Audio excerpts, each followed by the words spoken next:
Leos have the Queen of Cups and the Four of Wands and the Chariot. So a lot of you Leos have adapted to whatever kind of dating style you basically need to. So a lot of you Leos are able to smash and dash or be in something serious with somebody.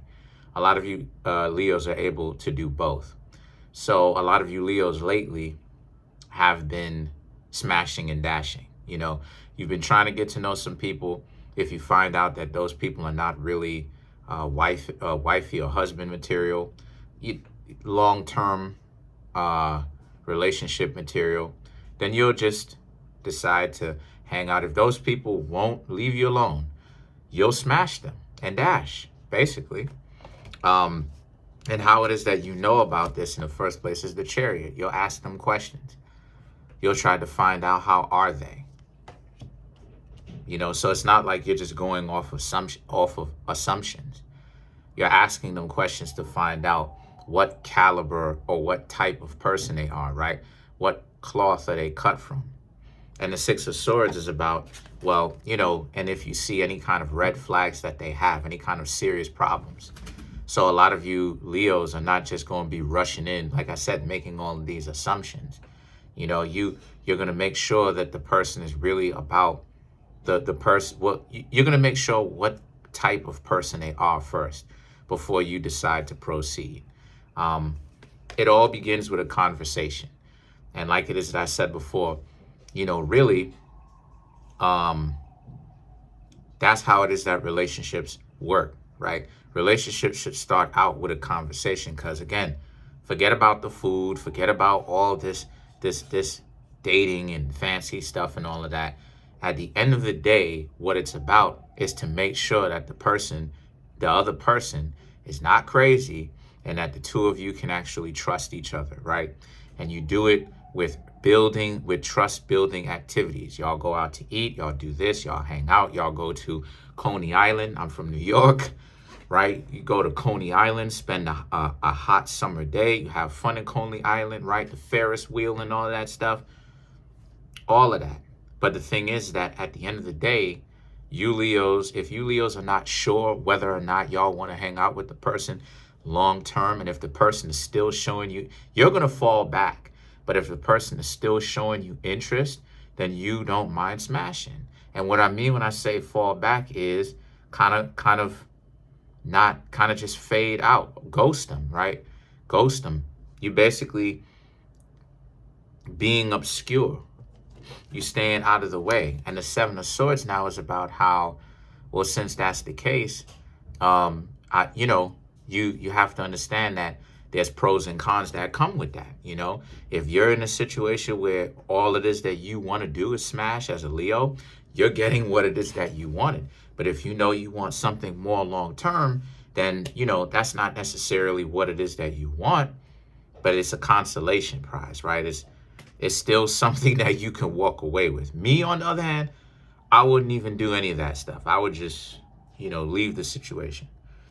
But the Knight of Cups now is about how, and you are leaving the situation. So a lot of you are going to be unpredictable. You can either smash or you'll just leave. But a lot of you Leos more than likely will smash and then leave, right? Smash and dash. But the thing is that the Hanged Man represents a certain level of patience that you need to have in order to meet somebody that really is your type and that's built for you, because you're going to need patience anyway, because the majority of people out here, like I said, they faking it. So how is it that you find out if a person is real or not? You talk to them and you let time do its job, and the two of y'all hang out and see what happens. Now, the King of Pentacles is about how you could be offering you could be offering the world. A person who's full of it is full of it. So there's nothing that ultimately you could really do at the end of the day. This is something that you Leos should understand, right? A person who's going to waste your time and be on some nonsense because they crazy and they all off their rocker. These are people, no matter what, they're crazy. So no matter what they say that they would respect, they're lying. And even if they're not lying, maybe they did tell the truth within the moment, but they're crazy. So you can't really trust what it is that they have to say because they're insane. So the thing is that the Empress now is about how the Empress is about the connection that you would meet, right? The connection that you will have. But the Ten of Cups represents you are trying to get this form of a connection between yourself as the King of Pentacles and between someone else as the Empress. And the best way for you to do that is through the Ten of Cups. Date multiple people. But remember what it is that I told you. Don't look to smash every single person that you're dating, because that adds bodies to your body count, number one. And number two, you getting physical with these many partners. I don't know if y'all knew this or not, but it's been scientifically proven that it causes mental damage on both sides. That's the reason why it is that I said, you can smash and dash, but you kind of have to lower that to a degree, right? Too much of anything is detrimental, if you know what I mean, including having fun. On both sides, it's detrimental. So, if you do it moderately, then you good. But let's clarify some of these cards. Let's clarify the Hanged Man.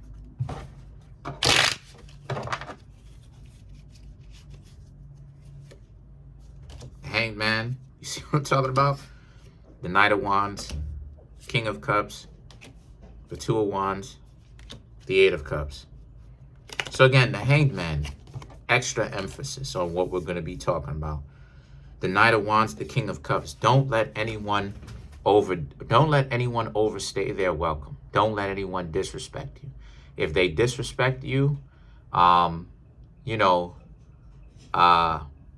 test them out. I ain't gonna say test them, but feel them out, see where they're going with this, and leave.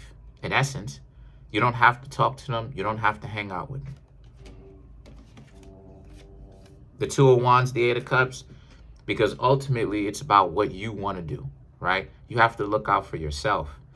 And if a person can't look out for you, if they can't help you look out for you and you help look out for them, the two of you are not a team. The two of you are not a relationship. The two of you are nothing together as far as a match. And the Two of Wands represent if they are trying to boss up on you and all this other type of stuff.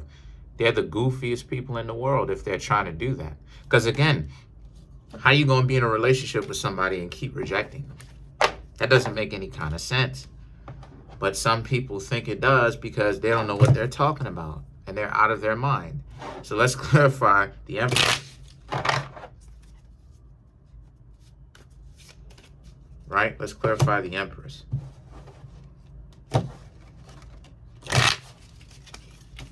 So to clarify, you have the Three of Swords, Four of Swords, Ace of Pentacles, Page of Cups.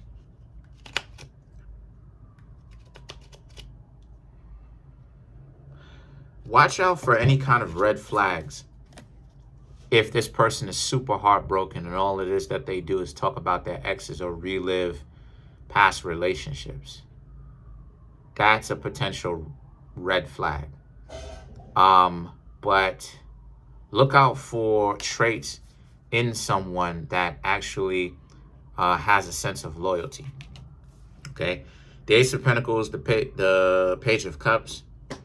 The Ace of Pentacles and the Page of Cups is about how also too you really are in a situation where, well, I should say for them, someone that, again, Ace of Pentacles, can manage money, can manage their finances. Someone that's good like that, right? Because it means that they're disciplined and they know they have a certain amount of discipline and they know where they want each dollar amount to work for them and where to go. So the thing is that the Page of Cups is about how that's the case. Also, someone that will respect you and that wants to hang out with you. A lot of times you'll have people that you have terrible experiences with other people sometimes because they're doing way too, like I don't know what they're doing. They're playing I don't know what the plan is, right? They're playing and they're doing all this goofy stuff, and they just got the stupid look on their face. I don't know what they're doing, yo. At its core, like, I understand certain elements of it, but I'm not insane. So, so the thing is that you really want to get with somebody that actually has respect for you, right? That doesn't have the excess baggage of an ex trying to get back together with them, or they're trying to get back together with an ex, or none of that stupid stuff. Someone that essentially is a clean slate. And if you can get with somebody, I should say, that's new, that has these different traits, that's willing to hang out with you, that isn't into the games and any of that type of stuff, then you're pretty much winning.